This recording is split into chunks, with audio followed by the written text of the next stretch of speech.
Aujourd'hui, j'aimerais vous parler du jugement que l'on porte sur soi, qui est souvent bien plus dur et bien plus méchant que ce que l'extérieur porte sur nous.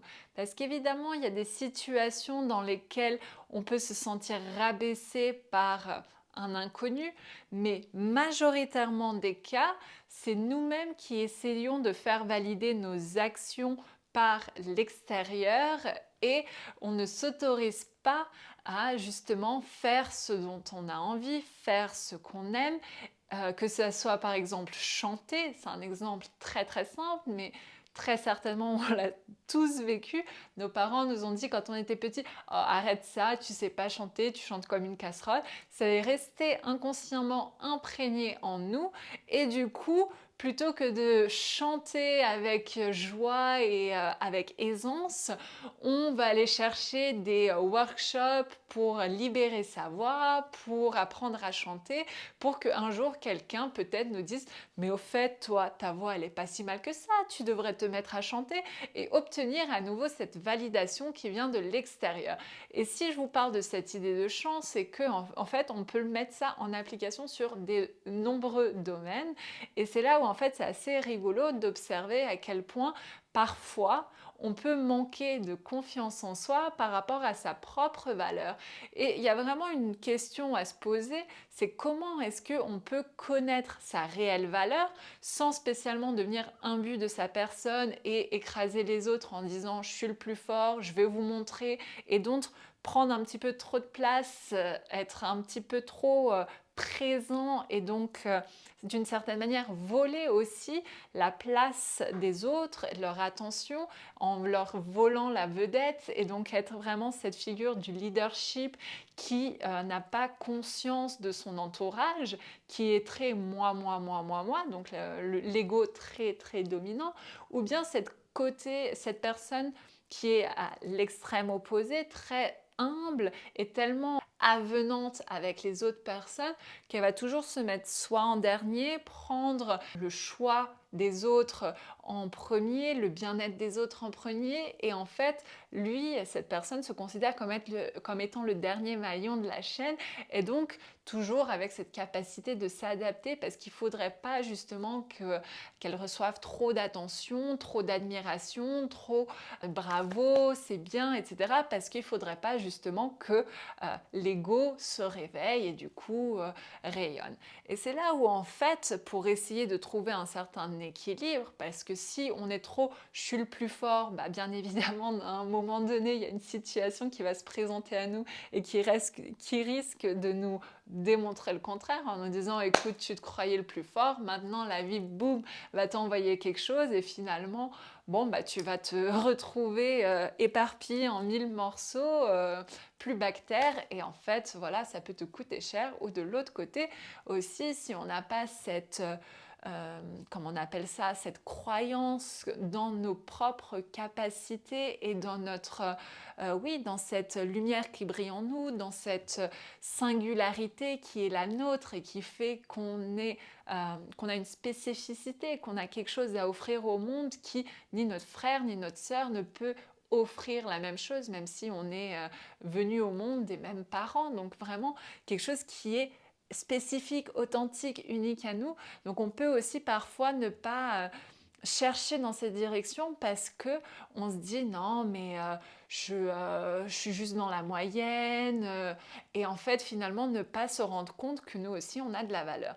Donc comment est-ce qu'on peut se dire tiens je gagne en confiance en moi et aussi bien j'ai de l'assurance mais en même temps je cultive une certaine forme d'humilité, mais l'humilité dans le sens où je suis bienveillant par rapport aux autres et par rapport à ma propre personne, parce que finalement, c'est bien sympa d'être gentil pareil avec son voisin, mais si on commence pas à être gentil avec soi-même et bienveillant, bah en fait finalement il y a quelque chose qui n'est pas de l'ordre de la balance et de l'harmonie. Donc dans la pratique d'aujourd'hui, ça va être une pratique vraiment destinée à harmoniser, à trouver un équilibre. Donc on va travailler sur la notion de masculin et de féminin, ces deux énergies qui en fait comme le yin et le yang co-créent ensemble une certaine dynamique qui va pouvoir se balancer. Très rapidement, ce qui est dit dans le yoga, c'est que votre côté droit, c'est toute votre capacité à agir, à aller de l'avant, faire des actions en fait. Et c'est vraiment quelque chose qui est présent aussi bien chez les hommes que chez les femmes. Donc vraiment notre capacité à agir. Et le côté gauche, du coup, lui, est symbolisé par l'énergie féminine et tout l'aspect plus réceptif avec vraiment cette idée de connecter à son intuition, à ses sensations, à ses émotions. Donc l'idée de l'énergie féminine, c'est ce réceptacle qui est malléable en fonction de ce qui lui arrive. Donc vraiment cette capacité à s'adapter, donc une certaine réceptivité, adaptabilité, et le côté masculin, plus de l'action. Et c'est là où j'aime beaucoup quand on met les deux mains en prière, vraiment se dire qu'on rassemble le côté action, donc masculin, d'aller vers l'avant, avec le côté féminin de la réceptivité, pour le mettre au centre de notre cœur et essayer de les équilibrer, harmoniser à travers cette notion d'amour qui permet en fait d'aller de l'avant dans cette bienveillance et dans cette harmonie. Donc aujourd'hui, on va aller très très rapidement dans la pratique pour ressentir les choses.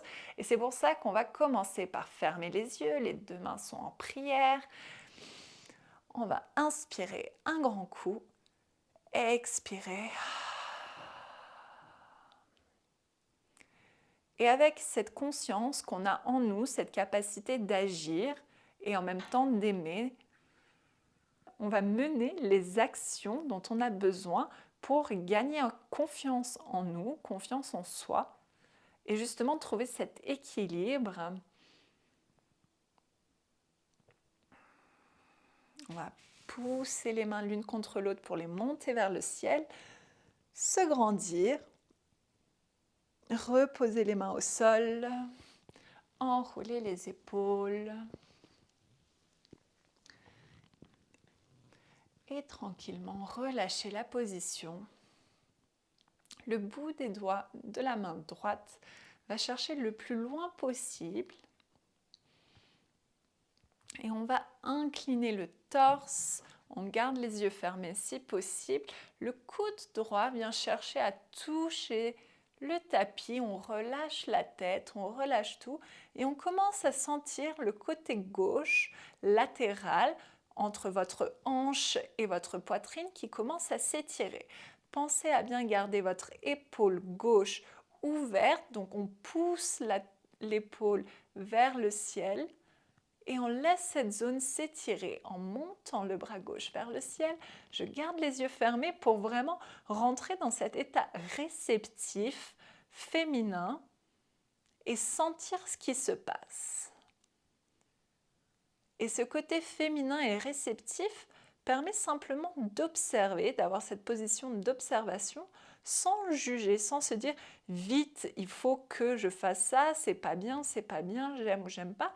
Simplement, ok, je sens ou pas quelque chose, où est-ce que ça a lieu, comment est-ce que ça se traduit dans mon corps, et en se disant qu'on peut toujours agir, donc activer le côté masculin pour en fait ramener une certaine action qui va nous permettre de nous sentir mieux. Et c'est là où on trouve l'équilibre. Donc par exemple, les petits ajustements que vous pouvez faire, c'est de chercher à pousser l'épaule droite loin de l'oreille gauche et vous allez voir automatiquement, il y a beaucoup plus d'espace qui se crée et votre coude va toucher beaucoup plus facilement le coude droit au sol. Et à partir de là, peut-être que le bras gauche peut chercher plus haut et peut-être même en direction de votre côté droit. Et là, on ne va pas chercher spécifiquement à aller le plus loin possible, on va chercher à garder les deux fessiers au sol, notamment le fessier gauche qui a tendance à vouloir se décoller et l'épaule gauche, on la garde bien dans le centre, alignée, pour ne pas cacher son beau visage, mais on reste dans la ligne et on revient au centre en repoussant légèrement la main droite, le bout des doigts glisse sur le sol, on revient au centre et sans faire de mouvement, on essaie déjà de prendre conscience, est-ce qu'il y a une quelconque différence sur le côté droit et sur le côté gauche? Peut-être que vous sentez que le côté droit est plus ouvert, plus allongé, plus léger, ou peut-être aucune sensation jusqu'à ce jour. Donc on va faire de l'autre côté. Le bout des doigts de la main gauche vient glisser sur le tapis le plus loin possible. Du coup, le buste est entraîné dans le mouvement latéral. Le coude gauche descend. Le bras droit monte cette fois-ci. On vient chercher cet étirement latéral et on vient surtout sentir les différentes parties qui sont engagées, étirées dans le mouvement. Donc on laisse faire, on laisse agir, on laisse venir.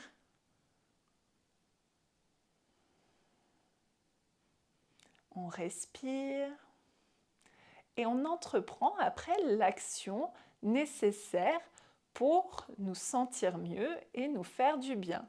Donc pareil, je pousse l'épaule gauche loin de mon oreille gauche. De cette manière, mon coude gauche est plus proche du tapis, j'ai plus d'espace et je vais pouvoir aller chercher avec la main droite un petit peu plus loin sur le côté. Et je sens que l'étirement, il continue, il a changé, il est modifié. Donc, est-ce que ça fait du bien? Est-ce que c'est trop? Pas assez? Et n'oubliez pas que l'intensité, c'est vous qui la gérez. Et vous pouvez toujours revenir à la position qui vous fait du bien. On revient au centre. On retrouve cette position d'immobilité, éventuellement les mains sur les genoux. Et peut-être déjà des toutes petites sensations subtiles apparaissent. Ou peut-être pas encore, et c'est très bien comme ça. Donnez-vous le temps. À partir de là, je vais me mettre sur le côté. On peut ouvrir éventuellement les yeux. Ça ne changera pas grand-chose sur la pratique. C'est vraiment les yeux fermés un moyen de garder le mental le plus détendu possible. Mais voilà, vous pouvez jouer avec ça et jeter un œil de temps en temps. Essayez de garder les épaules et les hanches alignées. Et avec le pied gauche, on vient chercher à toucher le pubis, donc pied en contact avec le pubis. On vient chercher haut avec les mains. Et ici, on va aller faire bisou genou. Donc, ce n'est pas la tête qui vient pencher, mais on va laisser le buste, laisser le ventre se rapprocher de la jambe. Et on va maintenir là où on peut rester. Donc, il n'y a pas besoin de forcer coûte que coûte de vouloir toucher. On reste humblement, modestement dans cette position. Et plutôt que de se concentrer sur le dos, l'étirement de la jambe, on va essayer de se concentrer sur le contact du pied avec le pubis. Ce qui va nous permettre vraiment de donner un peu de vie, un peu de conscience, un peu de présence à cette zone-là, donc la zone de nos organes génitaux. Et vous allez voir, à chaque inspiration, c'est le moment de prendre un petit peu de courage et à chaque expiration, vous pouvez essayer d'aller chercher un petit peu plus loin dans ce mouvement de relaxation. Inspire, on prend du courage. Expire, on relâche vers l'avant. Plus de poids, la tête est détendue. Inspirez, expirez et on reste là où on peut. Et pareil, ici, on est sur un mouvement droite et gauche. Du coup, on peut travailler nos énergies de manière assez distincte.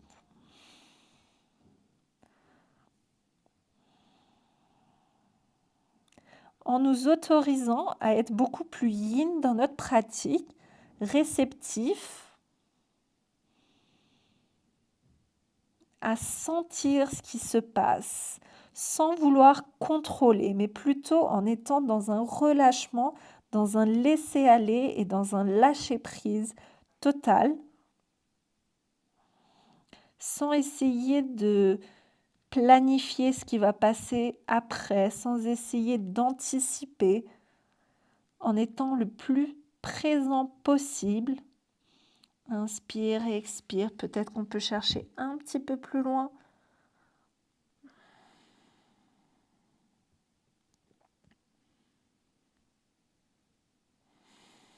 Et on peut doucement aussi se poser la question, qu'est-ce que pour vous, est-ce que c'est l'énergie féminine? Et on peut se demander à quel moment, que l'on soit un homme ou une femme, est-ce qu'on est connecté, on se sent connecté à cette énergie-là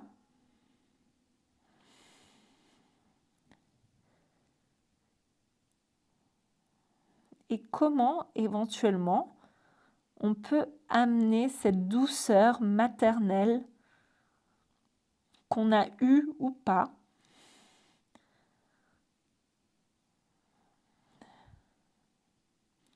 et recréer d'une certaine manière cet idéal, cette bienveillance, cet amour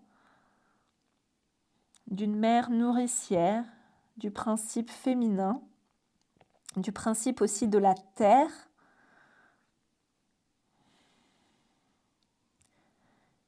La terre, Gaïa, qui nous alimente, qui nous porte, qui nous protège. Et avec tout le respect et l'admiration pour notre capacité à donner vie, à créer, à enfanter, qui est vraiment connecté, lié à cette énergie féminine, on peut repousser le sol avec les mains pour dérouler vertèbre après vertèbre, allonger les deux jambes vers l'avant, étirer le corps, poser les mains à l'arrière, le bout des doigts vers le fond.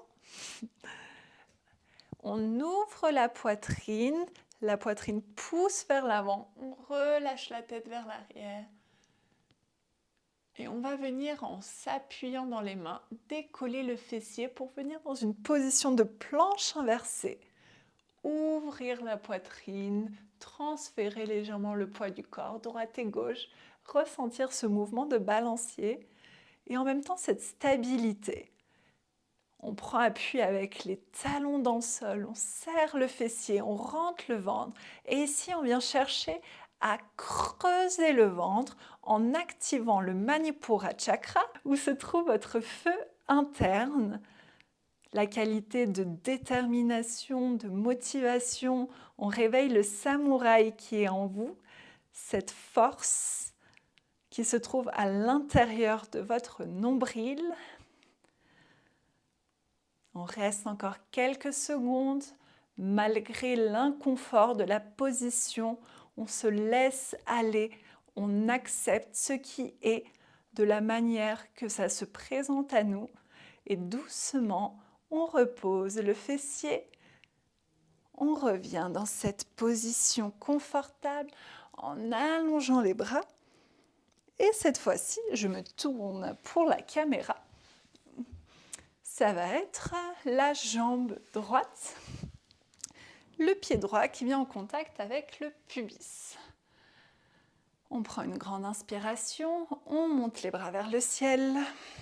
Et pareil, on va commencer par poser les bouts de doigts au sol. Et plutôt que d'aller chercher avec les épaules, on va vraiment avoir cet effet où c'est le ventre qui est aspiré vers l'avant.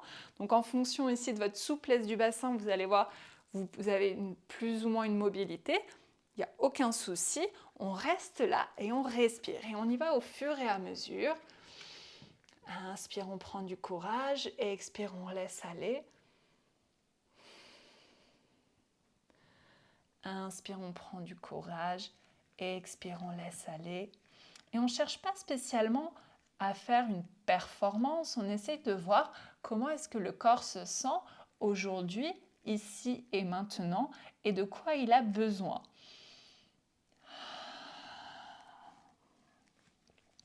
Et c'est là où en fait, on peut aussi, à travers la pratique de yoga et le mouvement que l'on fait, se rendre compte qu'on a beau avoir un certain niveau, un certain degré de pratique, de technique, il y a des jours où justement il y a plus de résistance et il faut aussi pouvoir adapter son action pour répondre aux besoins du moment.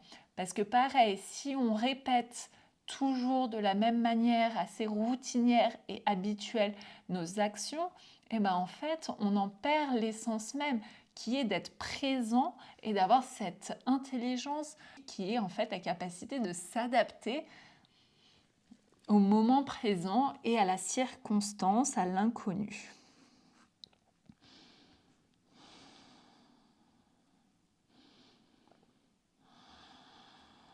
Relâchez, respirez.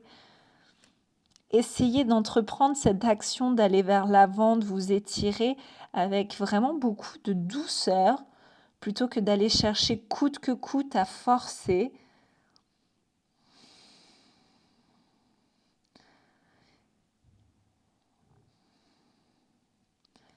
Et tranquillement, prenez le temps de dérouler vertèbre après vertèbre dans le respect de la colonne. On allonge la deuxième jambe, on monte les bras vers le ciel avant de poser les mains vers l'arrière. La même chose, on ouvre la poitrine, les pieds sont fortement ancrés dans le sol, on pousse la poitrine vers le ciel et le bassin décolle pour venir dans cette position. Donc une belle mobilité au niveau de nos épaules. Le bassin est haut, le fessier est serré et on rentre le ventre. Allez, prenez le temps de serrer ce nombril, d'activer votre feu interne. Et on va à travers nos émotions, on les dépasse, cette sensation de douleur, cette brûlure, ces petits mots dans votre tête, tu n'y arriveras pas, c'est trop difficile. On observe ce petit dialogue interne et on lui sourit. Et on se dit, allez, c'est bien, continue comme ça. Et c'est là où on gagne confiance en soi, sans aller chercher le « t'es le meilleur, tu vas y arriver », même si à certains moments, on en a bien besoin, parce que quand vous êtes dans une compétition, ce petit mot de « allez, vas-y, t'es le meilleur », bah, ça vous donne des ailes et ça vous pousse, ça vous permet d'aller chercher cette performance et sans aussi se dire « t'es un nul, tu vas jamais y arriver ». Donc, on trouve justement cet équilibre qui nous est bien personnel et dont on a besoin pour accomplir sa mission, accomplir son challenge. Et moi, je vais vous faire tenir encore quelques secondes dans cette posture. Allez, 5, 4, essayez de trouver du plaisir, de savourer. 3, 2, dernière fois, on pose les pieds au sol. Et là, sans bouger, on va essayer de sentir. Vous pouvez fermer les yeux. Qu'est-ce qui se passe dans vos bras, dans vos épaules, dans vos mains, dans vos abdominaux? De quelle manière est-ce que votre respiration elle se fait? Et tranquillement, ramenez les pieds proches de votre fessier. On va passer en position accroupie avec les aisselles en contact avec vos genoux. Les mains posées au sol, on relâche et on détend le corps. Et dans toutes ces positions où la tête est placée en direction de votre nombril, ça vous permet vraiment de vous intérioriser et d'une certaine manière d'assimiler, de vous reconnecter à vous-même. Peut-être c'est le moment de vous dire bravo, tu l'as fait, et de bâtir ce dialogue positif avec vous-même. Ce dialogue où vous savez que vous pouvez compter sur vous. Plutôt que d'attendre que l'extérieur valide votre performance, vous êtes votre propre juge, un juge bienveillant, et vous savez d'où vous partez où est-ce que vous en êtes actuellement et vous fixez votre propre direction, votre propre destination, là où vous aimeriez arriver dans 6 mois, 1 an, 3 ans, 5 ans, peu importe. C'est vous qui êtes maître de votre bateau, de votre barque. On va tendre les jambes pour venir en position chien tête en bas. Donc adapter la position, les mains sont largeur des épaules, les pieds largeur du bassin. Et ce qu'on va faire ici, c'est un autre petit challenge, c'est de venir chercher avec la main gauche à toucher la hanche droite. Donc on n'a plus que 3 appuis, vous voyez le poids du corps transfère sur le côté droit, on essaye de rééquilibrer en gardant le poids du corps au centre et on repose la main gauche au sol. Ici, on va venir dans une petite position de planche. Finalement, on se rend compte que la planche n'est pas si compliquée que ça. Ça dépend comment on la combine. Là, on la combine avec un mouvement de 3 appuis. Donc, ça peut paraître, les 3 appuis, beaucoup plus challengeants que la planche. Donc, voilà, on se familiarise d'une autre manière avec ce mouvement-là. Et on repasse en chien tête en bas. Et cette fois-ci, bonne nouvelle, on va faire de l'autre côté. Donc on transfère légèrement le poids du corps sur le côté gauche pour libérer la main droite.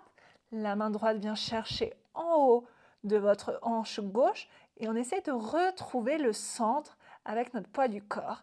Et on pousse bien avec ce bras gauche. Et on continue d'avoir cette position à 3 appuis, à prendre du plaisir, à respirer. On repose la main au sol, on déroule la colonne pour à nouveau se positionner en planche. On retrouve cette fermeté, cette immobilité avec le regard fixe, calme.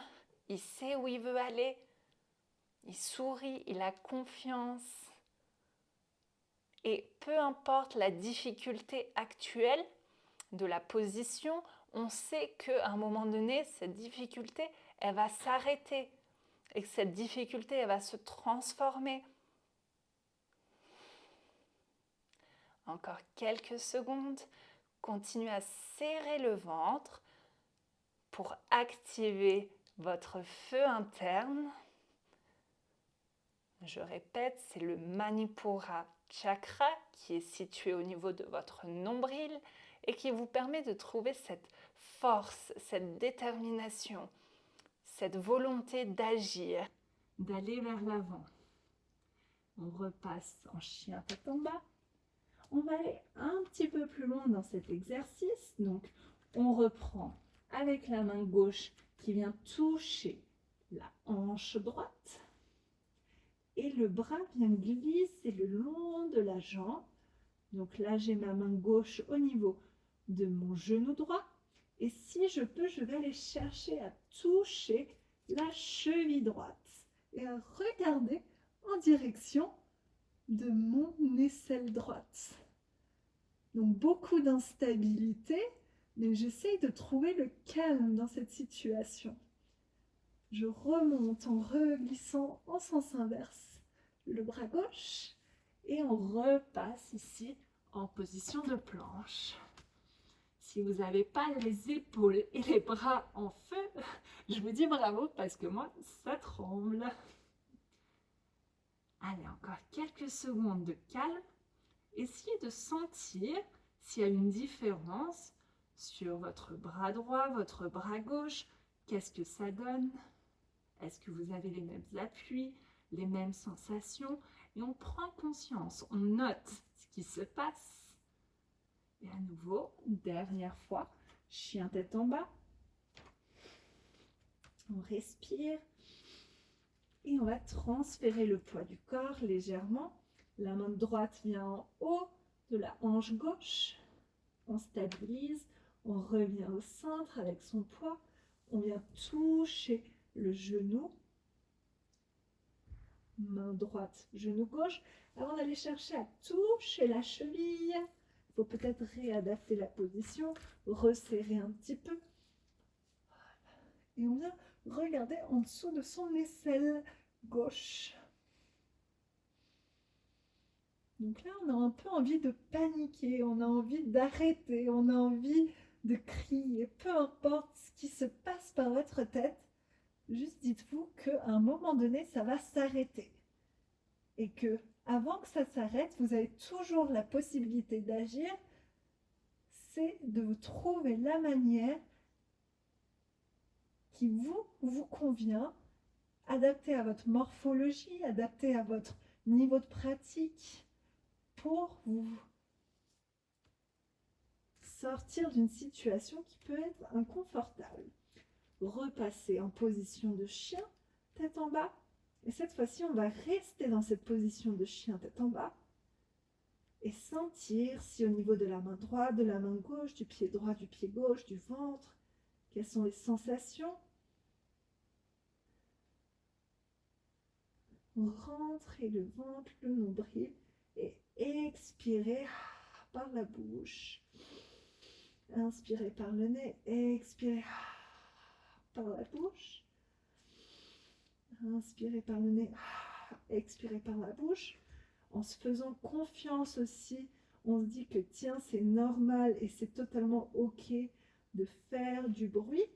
On se familiarise avec son propre son, avec sa propre respiration. Et ici, on va reposer les genoux au sol. Les bras nous disent merci. Ouvrir légèrement les genoux pour déposer la tête sur le tapis et relâcher complètement.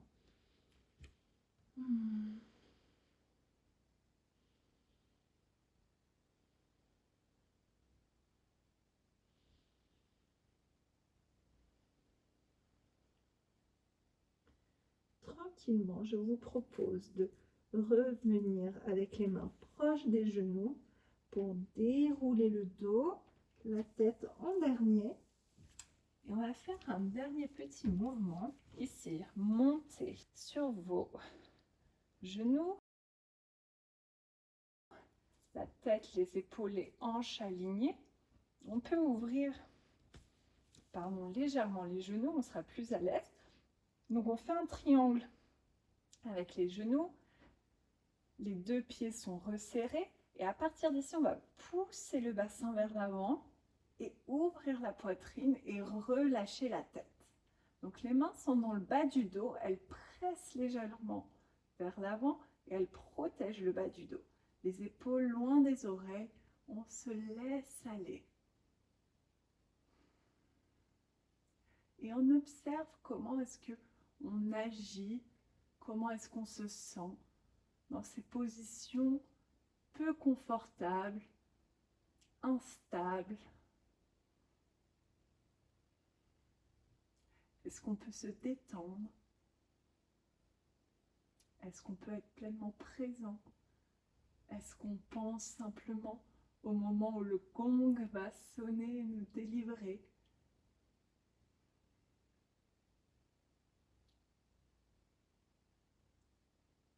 Et tranquillement, on va peut-être revenir avec les fessiers qui touchent les pieds.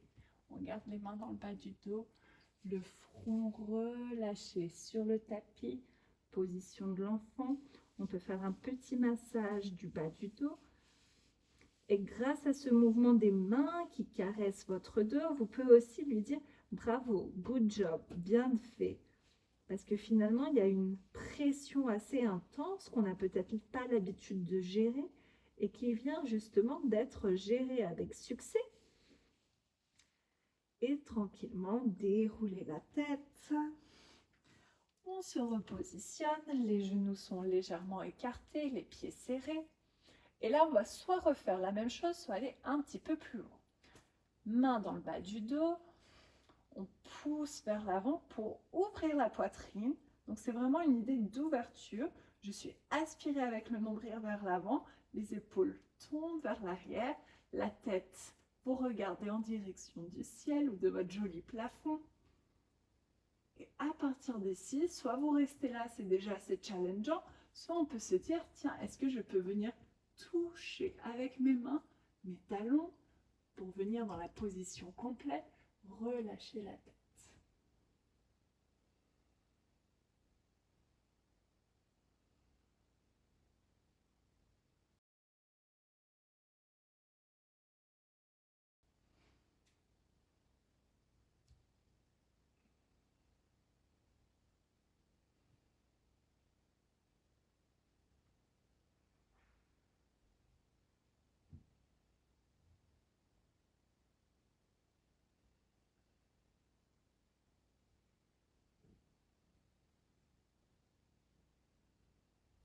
Tranquillement. On revient avec les deux mains dans le bas du dos. On repose à nouveau les fesses sur les talons, le front sur le tapis. Prenez votre temps. Massez légèrement avec amour. Et dans une position comme ça, très ouverte, on a toute cette zone de l'avant qui est activée et notamment Manipura Chakra, ce feu qui est très très actif. Prenez le temps de dérouler la tête pour repasser en position assise.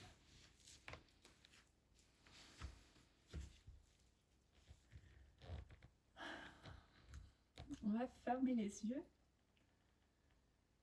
et laisser quelques instants le corps parler pour lui-même. Donc, comme un petit scanner, on analyse les différentes sensations, émotions qui nous parcourent avec curiosité, avec amour.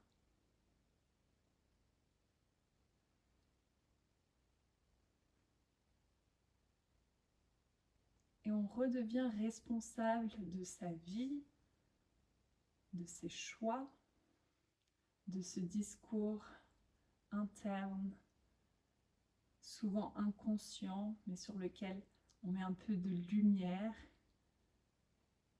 à travers la pratique en se disant, tu vois bien au final, tu pensais que tu n'allais jamais y arriver et tu l'as fait. Vous pouvez cocher la case en vous disant, well done. Donc vraiment les deux mains en prière à nouveau avec cette idée du féminin, du masculin, de l'énergie de l'action et aussi cette réceptivité, cette connexion à nos émotions qui se fait dans l'équilibre, dans l'harmonie, en ayant les deux mains jointes, collées à notre poitrine, là où rayonne cette énergie du cœur, cette énergie de l'amour inconditionnel. Et en commençant par vous envoyer à vous-même beaucoup d'amour, faites-vous confiance que vous avez largement la capacité de réaliser vos rêves, de devenir la personne que vous avez toujours rêvé et que vous n'avez pas besoin d'aller chercher à l'extérieur la validation de qui que ce soit, mais que cette validation est un mouvement interne que vous pouvez travailler vous-même en activant votre feu sacré, votre feu interne et en travaillant votre Manipura Chakra. Je vous invite à ouvrir les yeux et je vous remercie pour cette participation et je vous dis à très vite.